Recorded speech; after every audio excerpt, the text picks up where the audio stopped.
Hello et bienvenue dans cette nouvelle vidéo. Aujourd'hui, je vous partage mes 6 conseils pour commencer le désencombrement.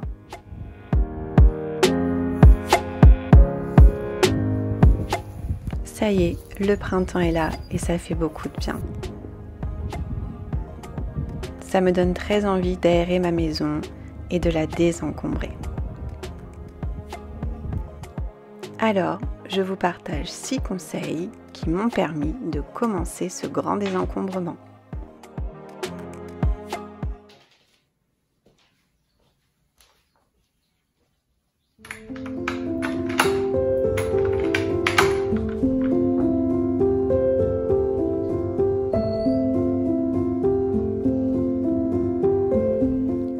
Mon premier conseil concerne ce que l'on va choisir de désencombrer et par quoi surtout on va commencer.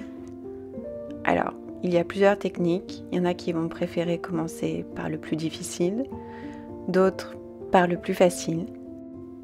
Moi, ce que je vous conseille, c'est de commencer par ce qui vous fait envie. Vous savez, ce tiroir-là que vous ne supportez plus, cette boîte avec toutes ces bougies que vous aimeriez voir bien rangées, ou encore cette pièce ou ce placard. Peu importe, mais cette chose que vous avez dans la tête et que vous aimeriez enfin voir désencombrée et rangée.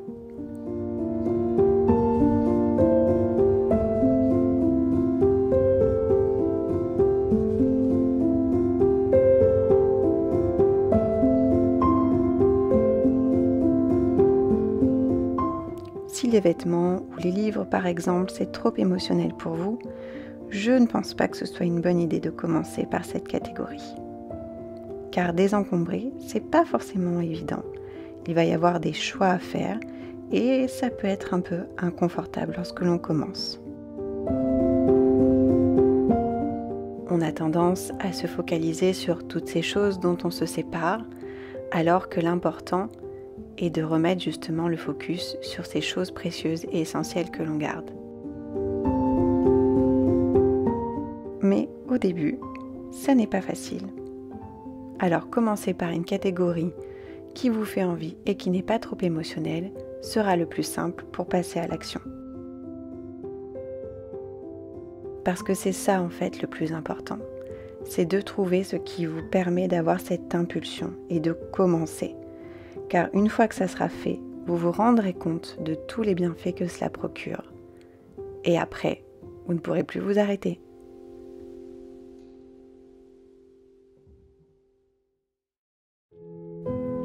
Mon deuxième conseil est d'y aller petit à petit et de se rappeler que c'est un processus sur le long terme.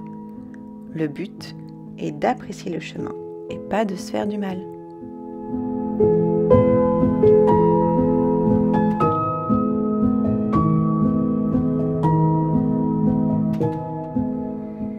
Donc on n'est pas obligé de faire toute une pièce ou toute une catégorie d'un coup. Si on est motivé et que ça nous fait du bien, c'est ok. Mais pour commencer, on peut aussi y aller tout doucement. Par exemple, si vous avez choisi la pièce cuisine pour commencer, vous pouvez faire un tiroir, un placard, ou même juste la catégorie des verres, des assiettes, des gourdes, des boîtes de conservation.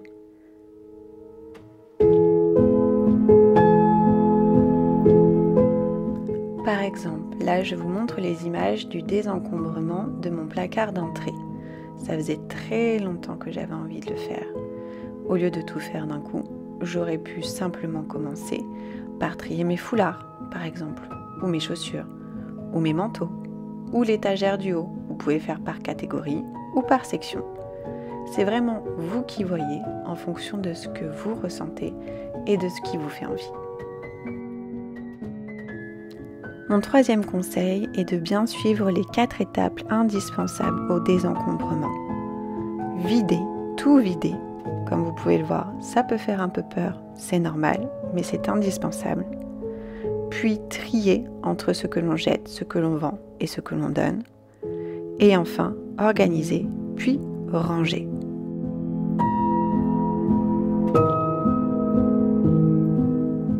Désencombrer, ça n'est pas juste réorganiser de façon jolie ce que l'on a, ça n'est pas non plus vider, nettoyer et re-ranger. Si vous vous en tenez à cela, vous ne ressentirez pas tous les bienfaits d'allègement, d'apaisement. Le problème ne sera que remodelé avec une plus jolie présentation, mais c'est tout.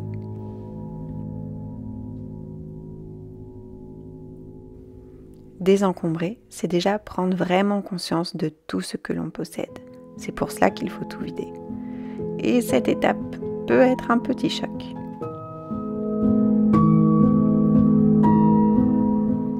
Puis vient le moment où on se pose les questions. Qu'est-ce qui est vraiment important pour moi ?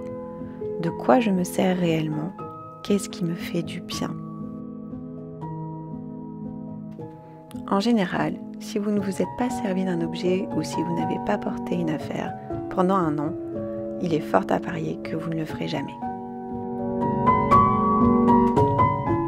Personnellement, la question que je me pose est « Si demain, je déménage à Bali, est-ce que je voudrais prendre ces choses-là » Par exemple, mon cuiseur vapeur dont je ne me suis pas servi depuis 3 ans et qui prenait la poussière dans mon placard juste au cas où, eh bien ça m'a décidé à le vendre et je me sens soulagée de l'avoir fait. Parfois, on peut ressentir de la culpabilité de ne pas se servir de toutes ces choses que nous possédons et qui sont pourtant en bon état. Ce que je me dis alors, c'est que je préfère les vendre ou même les donner à une personne qui en aura l'utilité plutôt que ça ne serve à rien et qu'au final, ça finisse dans les déchets. Je trouve que lorsque l'on achète un objet, on a comme une sorte de responsabilité.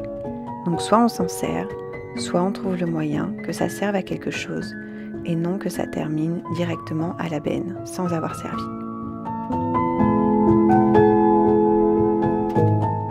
Et même si cet objet vous ne l'avez pas acheté mais qu'on vous l'a offert, pour moi c'est strictement la même chose et la même responsabilité. Là encore, il n'y a pas de culpabilité à avoir, bien au contraire. Mon 4e conseil est de ne pas acheter de rangement, boîte ou panière dans le but de ce désencombrement. Pourquoi ? Parce que l'idée première déjà est de faire avec ce que l'on a. Ensuite, si vous achetez des nouveaux rangements, vous aurez tendance à garder plus de choses, alors que l'idée est de s'alléger. Bien souvent, une fois que vous avez tout trié, vous vous rendez compte que les rangements que vous avez déjà sont largement suffisants pour stocker et réorganiser ce que vous souhaitez conserver. Mais j'avoue que ça peut être très tentant.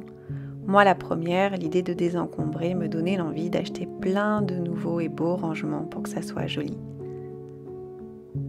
Mais finalement, je ne l'ai pas fait parce que je me suis dit que je devais d'abord voir ce dont j'avais besoin.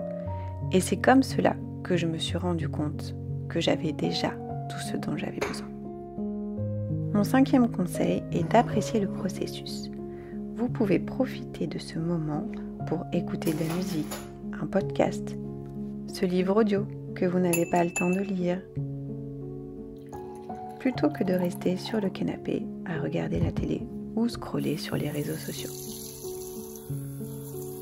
Profitez-en pour vous créer un moment agréable avec une bonne boisson chaude par exemple, ou ce qui vous fera plaisir sur le moment.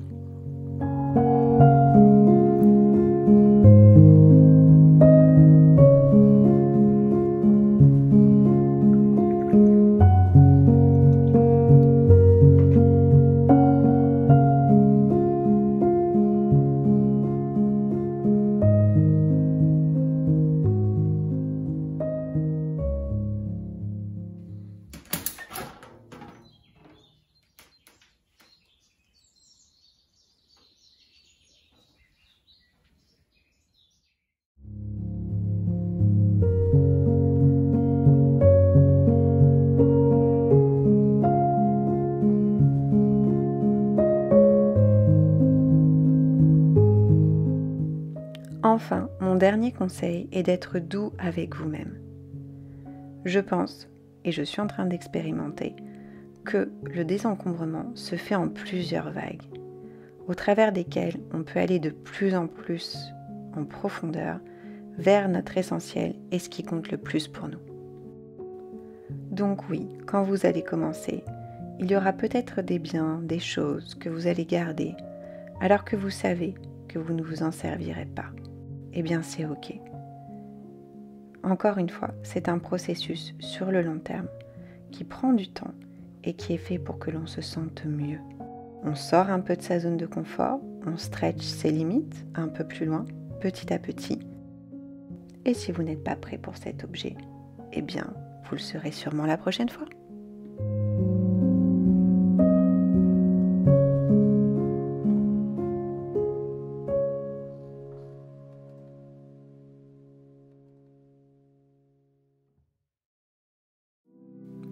Et voilà, cette vidéo touche à sa fin. J'espère qu'elle vous aura plu. N'hésitez pas à dire en commentaire si vous avez commencé à désencombrer. Quels seraient vos conseils ou si vous êtes tenté. J'adore vous lire et vous répondre. Et en attendant la prochaine, je vous dis à bientôt.